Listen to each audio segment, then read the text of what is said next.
Pocas películas de terror han provocado tanto miedo como esta. Se hacía la advertencia al público de que la persona que la viera corría el riesgo de no poder dormir ya con la luz apagada. Nos referimos al Exorcista, la cual se estrenó el 26 de diciembre de 1973, un día después de Navidad. La película se basa en la novela El Exorcista, escrita por William Peter Blatty. La novela tuvo un gran éxito en Norteamérica, pues vendió más de 13 millones de libros. La gente que escuchaba la palabra exorcista no estaba tan familiarizada con este término, ya que antes de que apareciera la novela, no era común hablar de posesiones diabólicas y exorcismos. La novela del Exorcista se basó en hechos reales. William Peter Blatty, su autor, había leído en un periódico la noticia de un chico de Washington que había sido liberado de las garras del diablo después de practicarle varios exorcismos. Esto en los años 50. Se protegió la identidad del chico, aunque en algunos libros lo han nombrado como Robin Mannheim, que podría tratarse en realidad de un simple alias.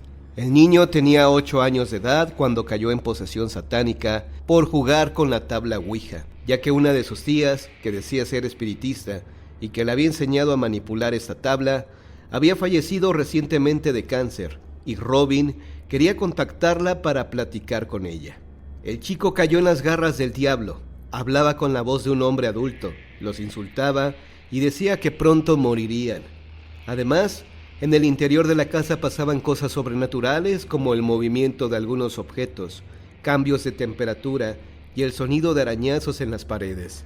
El ambiente de la casa se tornó maléfico. Ante la desesperación de sus padres, tuvieron que convertirse a la religión católica para poderle practicar un exorcismo. El día de su bautismo, Robin se puso agresivo, violento, y con la voz de un hombre maduro, amenazó de muerte a su tío por entrometerse y llevarlo a la iglesia para su bautismo. En la iglesia, el sacerdote logró controlarlo y efectuar el exorcismo. Robin finalmente fue liberado y su caso anunciado en el diario Washington Post. Esta noticia la leyó William Peter Blatty y quedó impactado, pero no escribió su novela inmediatamente. Pasaron varios años para que lo hiciera. William era un escritor de novelas cómicas, pero incursionó en el terror porque las comedias estaban pasando de moda. William Peter Blatty nunca se imaginó que esta novela tendría tanto éxito a nivel mundial y que lo convertiría en uno de los autores de terror más admirados en el planeta. En próximos videos seguiremos hablando de esta espeluznante película, El Exorcista. La extraña monja. Hubo una época cuando yo era niño, cuando tenía unos 10 años, recuerdo que una monja llamada Asunción, de un orfanato cercano, venía a visitarnos por las tardes. Se quería asegurar de que vivíamos bien y que mi madre era capaz de cuidarnos a mí y a mis hermanos. Un día estaba jugando afuera y sentía que algo me estaba mirando, como cuando estás junto a una persona y sabes que esa persona está ahí, como sentir esa presencia de que estás acompañado. Lógicamente no había nadie, solo estaba yo y mis juguetes. De pronto vi que algo se movió entre unos arbustos y la vi. Era la hermana Asunción con su mirada fija hacia mí. Le pregunté qué estaba haciendo y no respondía.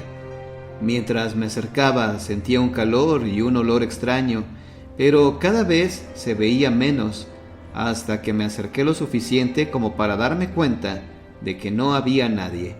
Me quedé paralizado, no le dije nada a mi madre. Después de eso pasaron muchas cosas en casa. Las cosas se movían, cambiaban de lugar, se sentía un olor a podrido siempre. Mi madre a veces se alteraba por cosas simples. Algo estaba pasando. Recuerdo otra vez que mi hermana, un año menor que yo, estaba durmiendo y vi que algo se acercó a ella desde la oscuridad de la esquina del cuarto. Creí que era mi imaginación, pero cuando volteé a mirar hacia la ventana, ella estaba ahí de nuevo. Era la hermana Asunción, detrás de la ventana, mirándonos.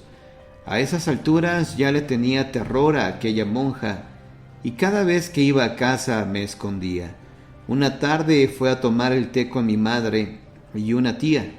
Mi madre se había comprado una cámara el día anterior y estaba muy emocionada en tomarle fotos a cualquier cosa.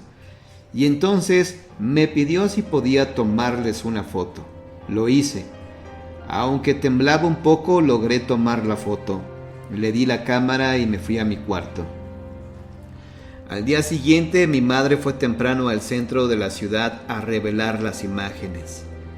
Cuando lo hizo, el señor que las reveló le dijo que buscara ayuda. Mi madre preguntó por qué. Él le dijo que algo no invitado estaba acechando a su familia.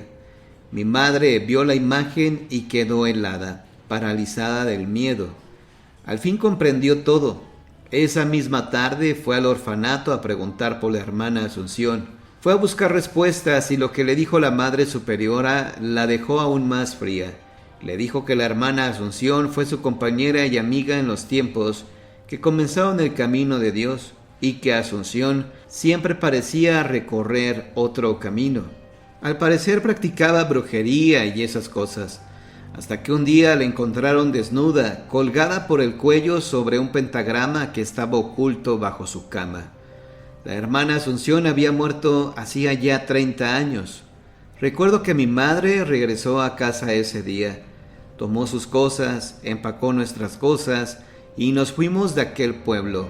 Nunca más regresamos.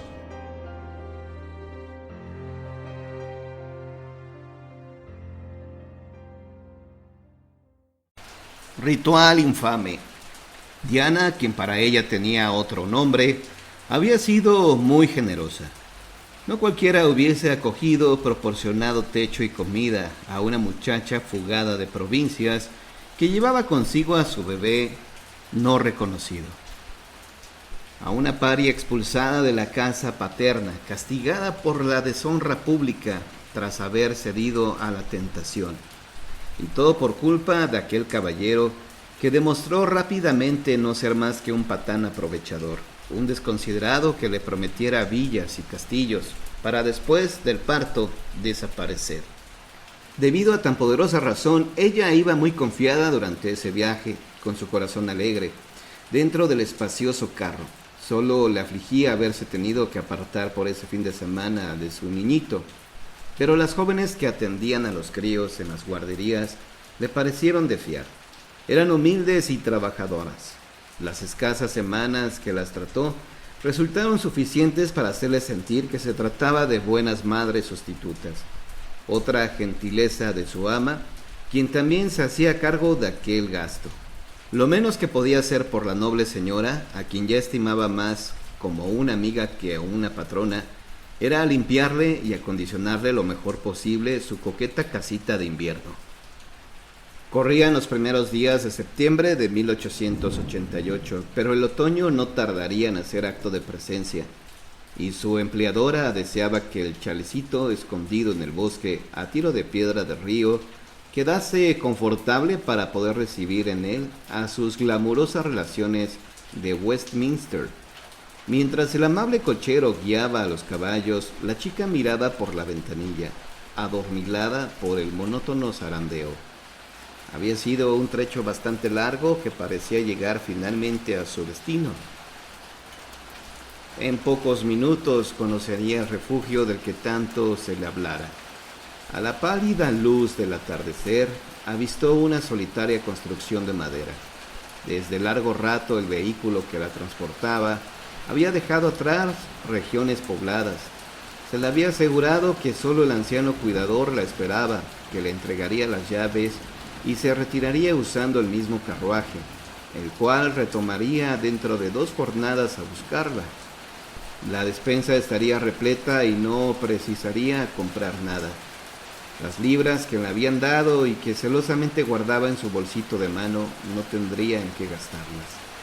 No se divisaba por la zona almacén ni negocio alguno. A decir verdad, el lugar se mostraba más desolado de lo que pensó. Final del viaje. Arribaron a su destino. El cochero la ayudó a bajar la maleta y llamó a la puerta.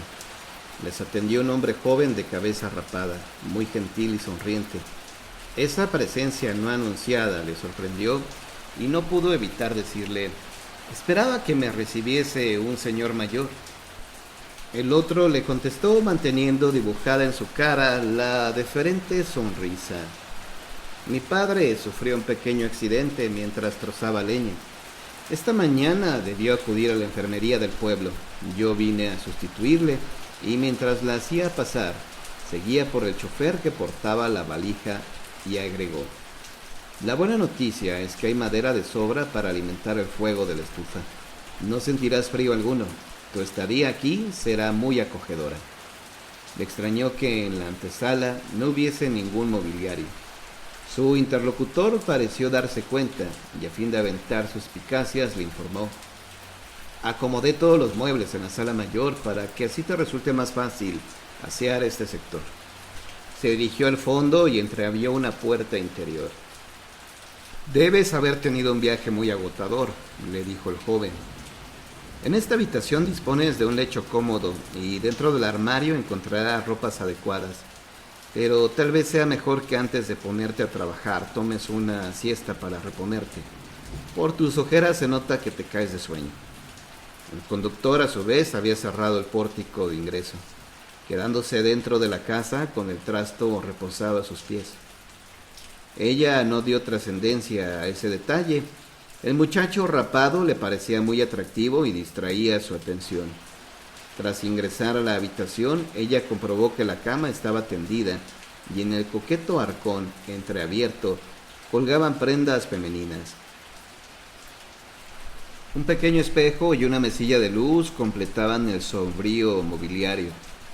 Su anfitrión se despidió y cerró con suavidad la puerta. La muchacha no tuvo tiempo de agradecerle, pues una modorra cada vez más intensa fue invadiéndola y se acostó vestida sobre el lecho. Rato más tarde recobró la conciencia. No recordaba haberse quedado dormida sobre aquella cama, aunque sí el viaje que la había llevado hasta ahí. ¿Qué le había dado a beber el cochero para apagar su sed? Tal vez lo que había tomado le había provocado ese sueño que fue creciendo hasta que provocó el desmayo. Tampoco recordaba haberse desvestido.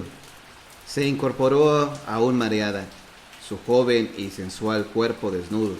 Tal vez sus ropas estuvieran en la sala de ingreso. Se sorprendió de no sentir miedo, sino una irrefrenable curiosidad por recorrer aquella finca misteriosa, por lo cual salió de este cuarto y pasó por la sala principal que estaba vacía. Al final vislumbró un pasillo, lo atravesó con paso vacilante hasta adivinar entre las sombras un nuevo habitáculo. Una fuerza extraña la impulsaba a entrar ahí. Por ello, no dudó en penetrar en aquella habitación a través del acceso entreabierto. No bien dio un par de pasos dentro de aquel ambiente, debió cubrirse los ojos con una mano. El fulgor resultaba deslumbrante. ¿Qué es esto?, exclamó. No podía advertir las decenas de velas negras encendidas. La descomunal fogata generada por aquellas lumbres la privaron del uso de la vista. No percibiría nada hasta tanto sus retinas se acostumbraran a ese resplandor, al brillo infernal del salón ceremonial. Cuando pudo volver a ver, ya estaba cerrada. Unas manos le tomaron sus muñecas a la espalda, otras capturaron sus tobillos y la levantaron en vilo, rumbo a aquel túmulo cubierto con un paño rojo, presidido a un lado por la escultura de esa cabra repugnante y al otro por la cruz invertida tallada en ébano. Gritó y gritó. Luego únicamente pudo emitir sollozos ahogados por la mordaza. Como no se quedaba quieta y a despecho de los amarres, se revolvía espasmódica sobre la tosca mesa donde la acostaron. Procedieron a inmovilizarla totalmente. La ataron tanto que solo podía alzar su cabeza torciendo hacia arriba el cuello, que le dejaron sin apoyo. Había también una mujer entre aquellos dementes, alta cabellera muy negra, vestido escarlata y rostro tapado con un antifaz. Llevaba en sus manos un amplio cuenco dorado. Se agachó a su vera y dejó en el piso ese recipiente, centímetros debajo de su cuello colgante. De soslayo, en el paroxismo de su terror, creyó reconocerla, pese al disfraz, y al embozo que lo ocultaba. No era posible, su ama. A ello, el joven rapado había echado por encima de su chaqueta de obrero una burda toga marrón. Se ubicó detrás de la amarrada joven y la jaló por los cabellos de su nuca, obligando a erguir la cabeza. Le ajustó todavía más la mordaza. Desde esa posición, la prisionera no podía dejar de ver a quien, sin duda, era el jefe de todos. A ese gigante enfundado en una oscura capa azulada y bajo cuya cogulla exhibía la máscara con semblante de pájaro diabólico. Lo oyó canturrear en una lengua exótica. La pérfida dama de pupilas color esmeralda que la había traicionado también profería sonidos broncos que retumbaban ensordecedores. Un intenso mareo fue apoderándose de su conciencia. El griterío cesó. El ave rapaz enorme se le aproximaba. Sostenía un puñal reluciente de tan afilado. Ella apretó los ojos con todas sus fuerzas. Es solo un mal sueño, una pesadilla. No puede ser verdad, se dijo. Tal vez habría quedado dormida dentro del coche durante el prolongado trayecto. Sí, eso tenía que ser. Un esfuerzo de voluntad y lograría al fin despertarse. Abrió los párpados, pero no se hallaba en el interior del carruaje. El ave rapaz enorme continuaba ahí y blandía el mismo cuchillo. A su vez, su artera empleadora se había aproximado y colocó una vela blanca encendida sobre un tosco túmulo puesto a los pies de la mesa del sacrificio. Ella no podía dejar de contemplar la ardiente lumbre y tampoco el rostro de la malvada, que estudiaba con lentitud. Iba quitándose la careta tras la cual lo escondía. Ahora, al fin iba a reconocer su cara verdadera, pero no. Lo que vio no fue la faz de esa crápula, no fueron esas facciones delicadas, casi pálidas, ni esos ojos hermosos, color esmeralda. «Estoy drogada», pensó. No fue solo agua fresca lo que el cochero le dio a beber por el camino. Seguramente fue un narcótico muy potente que ahora finalmente hace efecto y me trastorna. No podía ser cierto lo que sus ojos se empeñaban en mostrarle. Las bellas pupilas verdes se ennegrecían y titilaban feroces hasta tornarse de un tono rubí sangriento. También de rojo sangre era la túnica y la capucha que llevaba Diana, y bajo la cual sobresalían sus negros cabellos, cayendo a ambos lados de la pálida frente. Pero al mirar hacia abajo de esa frente le esperaba lo peor. La nariz, la gracil nariz de aristócrata de su patrona, ya no estaba ahí. En su lugar había un agujero, el asqueroso hueco de una calavera. Tampoco estaban ya sus pómulos ni sus tersas mejillas. No había carne, solo el hueso. El rostro monstruoso se acercaba más y más por detrás de la flama de esa vela.